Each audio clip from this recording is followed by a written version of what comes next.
bienvenue pour ce nouvel épisode du Déclic.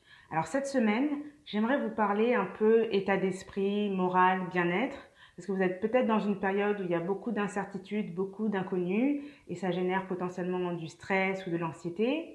Et quand on rajoute une pandémie au-dessus de tout ça, peut-être que ça vous perturbe encore plus. Après, moi, je ne vais pas vous être assise ici et vous dire qu'il faut être au top tout le temps. Moi, je ne crois pas du tout à ça. Je pense qu'on est des êtres en mouvement, qu'il y a des fluctuations comme les saisons, que voilà, c'est un petit peu comment on apprend à surfer la vague. Mais ce que je peux vous dire en étant assise ici, c'est que je crois absolument qu'on peut se construire un capital bien-être. Et aujourd'hui, j'aimerais vous partager 2 pistes pour justement reprendre votre pouvoir personnel par rapport à ça. Et le premier, c'est vraiment de prêter attention à votre environnement interne. Et là, je parle de tout ce qui se passe dans votre tête. Parce qu'il se passe plein de choses dans votre tête. Je le sais, vous le savez, et on sait. Parce qu'il y a toutes ces pensées noires que vous subissez et qui vous tirent vers le bas. Alors ça peut être, de toute façon, t'es nul, t'y arrives jamais, tout le monde y arrive mieux que toi t'es en retard sur ta vie, sur tes projets, etc. Alors je pense que vous les connaissez mieux que moi, vos pensées, donc vous voyez très bien de quoi je parle. Mais ces pensées-là, elles sont présentes et elles sont présentes, c'est assez commun quand même. Et pour moi, reprendre son pouvoir personnel et prendre en charge son bien-être quelque part, c'est savoir aussi faire la balance par rapport à ça. C'est qu'est-ce que vous répondez quand ces pensées commencent à arriver. T'es nul. Ben, je suis pas nulle. J'ai pas encore compris comment ça fonctionne. Je suis en train d'apprendre et plus je vais m'impliquer, plus je vais savoir comment ça fonctionne et je vais y arriver. Mais c'est un dialogue, donc ça veut dire que potentiellement, vous pouvez croire et apporter vos arguments et vous redonner confiance et vous encourager, vous féliciter quand il y a besoin. Parce que ces pensées-là, elles naviguent un petit peu et elles sortent de votre inconscient, elles sortent des schémas un petit peu que vous avez intériorisés, mais vous n'êtes pas obligé de les écouter. Et c'est aussi de reconnaître que ce n'est pas vous quelque part. Et vous pouvez reprendre en main ça et vous donner confiance. Pour vous dire que le cheminement que j'ai eu pour faire ces vidéos a été long et fastidieux. J'ai passé ma fin d'année 2019 à essayer d'enregistrer et j'y arrivais pas du tout. J'arrivais pas à respirer, à parler, à regarder la caméra en même temps. Et ben je pensais que je n'y arriverais jamais. Pour moi, ça devenait impossible. J'ai même abandonné. Après, je suis revenue. Je commençais à me dire, allez, courage, courage, tu peux le faire, tu peux le faire. Je me suis encouragée parce que j'avais pas le choix. Parce que si j'écoutais cette petite voix-là, eh ben, c'est pas comme ça que j'allais y arriver. Donc c'est vraiment votre dialogue interne, c'est l'histoire que vous racontez sur vous-même, l'histoire que vous racontez sur la vie. Alors vous pouvez vous raconter des choses qui vous descendent ou des choses qui vous encouragent. Et j'ai regardé aussi plein d'interviews comme ça, où je voyais ce procédé chez d'autres personnes. Il y avait Lady Gaga, par exemple, qui se disait je suis célèbre, je suis célèbre, je suis célèbre, j'ai un album numéro 1, et tout ça avant que ce soit vrai. Mais elle disait, j'avais besoin de me le dire pour me donner confiance avant que ce soit vrai. Alors au début, c'était un mensonge, mais à force, et ben, de son travail, bien sûr, c'est arrivé. Mais elle avait comme besoin de se le dire à elle avant. Même Mohamed Ali, si vous avez déjà écouté des interviews de Mohamed Ali, il avait tout un procédé quand même fort psychologiquement pour se dire je suis le meilleur, je vais te détruire, etc. Je suis plus fort que la terre. Mais tout ça, c'était alors pour intimider son adversaire, mais c'était aussi pour lui. Il l'a dit aussi une fois dans une interview qu'il se disait qu'il était le meilleur avant que ce soit vrai. Parce que c'est vraiment nourrir son dialogue interne pour qu'il vous pousse vers le haut, parce qu'il y a ces pensées noires qui sont là. Et du coup, c'est à vous de, quelque part, de dépasser ça pour pouvoir vous accomplir et vous donner confiance et être dans votre bien-être. Il y a une petite anecdote que j'étais pas sûre de vous partager, mais bon, c'est tellement représentatif que je vais vous la partager quand même. J'ai un dentiste qui est top et je me suis retrouvée à un rendez-vous où il faisait ce qu'il devait faire et il commence à dire ah ouais, beau boulot, ah ouais, top, top. Et ben, j'ai un peu souri et il m'a dit qu'est-ce que vous avez? Je dis non, non, rien. Bon, j'étais un peu surprise et il me dit bah je me félicite, hein, sinon qui va le faire? Ah bah oui, oui, bien sûr, bien sûr.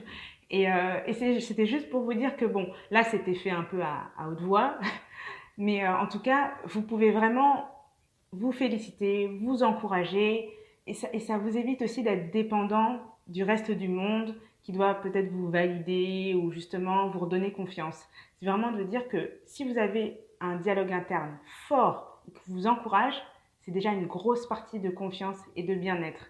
Et les autres deviennent secondaires. Et c'est plus intéressant quand les autres deviennent secondaires parce que vous êtes solide en vous-même quelque part. Vous n'avez pas besoin d'attendre que quelqu'un vous voit, vous remarque, vous valorise parce que vous le faites pour vous-même. Et la deuxième chose, c'est vraiment de regarder votre environnement externe, de vraiment prêter attention à tout ce qui vous fait du bien, à tout ce qui vous nourrit, et de regarder à quelle fréquence vous les faites dans votre vie. Parce que souvent, ces choses-là, elles passent après d'autres, elles deviennent superficielles et vous ne vous rendez pas compte que tout d'un coup, vous n'avez plus de morale, mais c'est parce que vous n'avez pas fait ce qui vous fait vibrer finalement. Moi, je me suis rendu compte, par exemple, que apprendre, c'était pas anodin, que c'était vraiment un besoin. Donc, c'est une des premières choses que je fais le matin. Je m'écoute un audiobook, j'apprends des choses et ça me lance pour ma journée. Danser aussi, c'est important pour moi. Bon, bah, avec le confinement, etc., de toute façon, on peut plus danser à l'extérieur. Ben, je me suis adaptée. Pour la première fois de ma vie, j'ai commencé à danser chez moi, à faire des sessions chez moi, parce que c'est un besoin et que sans ça, eh ben, je dépéris un petit peu. Donc, regardez bien ces choses que souvent, elles passent après la vie, après faire votre ménage, après régler vos factures, etc. Mais vous en avez besoin, en fait, pour vraiment bien fonctionner. Donc, essayez vraiment de les intégrer au maximum dans votre quotidien parce que ça fait comme une jauge qui se vide. C'est-à-dire que vous pouvez fonctionner un certain temps sans le faire, mais quand vous arrivez au bout du bout, ben vous ne savez pas pourquoi, mais en fait ça ne va pas, vous êtes raplapla, mais parce que vous n'avez pas nourri ce que vous aviez besoin de nourrir et ce qui vous fait vibrer et vous anime. Et s'il y a des choses que vous vous rendez compte que vous ne pouvez pas faire avec la période qu'on vit parce que c'est voyager, etc., et ben il va falloir être créatif et regarder un petit peu comment vous pouvez vous adapter et faire chez vous. Moi aussi, c'est danser dehors, normalement je danse chez moi, bon bah c'est toujours un palliatif et ça compense quelque part. Donc ça, après, c'est vraiment à vous de voir. Mais en tout cas, prêter attention à son bien-être, c'est vraiment pour moi prendre conscience de ce qu'on se raconte et de l'environnement, de comment on construit notre vie, d'autour de quoi on construit notre vie. Parce qu'après, il y a bien sûr l'alimentation, le sommeil, vos fréquentations. Mais en tout cas, reprendre son pouvoir personnel, c'est de se dire, c'est vous qui êtes aux commandes et c'est vous qui choisissez tout ça. Et il y a un dernier point que j'aimerais partager avec vous, c'est vraiment que la santé mentale, c'est aussi important que la santé physique. Parce que parfois, dans la société, prendre en charge un petit peu le cafouillis qu'il y a dans sa tête, c'est mal vu ou on n'ose pas ou c'est source de honte. Mais finalement, pour moi, c'est vraiment de se dire, on n'aurait pas idée de se balader avec le doigt qui saigne partout sans se soigner, d'avoir une entorse sans se soigner, d'avoir un problème au cœur, enfin en tout cas d'identifier quelque chose de physique en disant, bon, bah, je vais pas me soigner.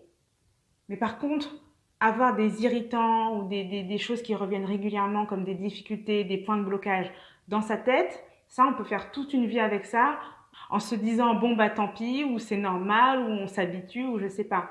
Mais ce sont vraiment des choses qu'on peut prendre en charge aussi. Donc n'hésitez pas, si vous en ressentez le besoin, à aller voir des professionnels de santé.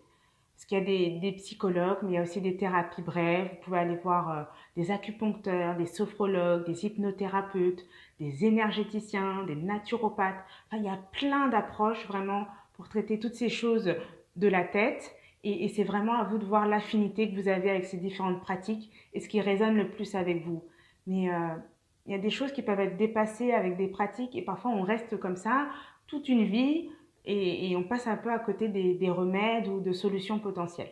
Donc voilà, j'espère que ces deux pistes entre environnement interne et environnement externe pourront vous aider à aborder votre bien-être et votre confiance différemment et en tout cas à reprendre votre pouvoir. Donc en fait, peu importe les pratiques que vous intégrez dans votre vie, sachez que ce n'est pas quelque chose qu'on doit subir et qui est lié à une fatalité, c'est vraiment par processus, par test, vous pouvez essayer des choses et vous rendre compte que ça fait du bien et ça fait du bien au quotidien. Donc c'est vraiment votre réservoir de bien-être que vous apprenez à alimenter. N'hésitez pas à liker, partager et commenter et je vous dis à jeudi prochain. À bientôt.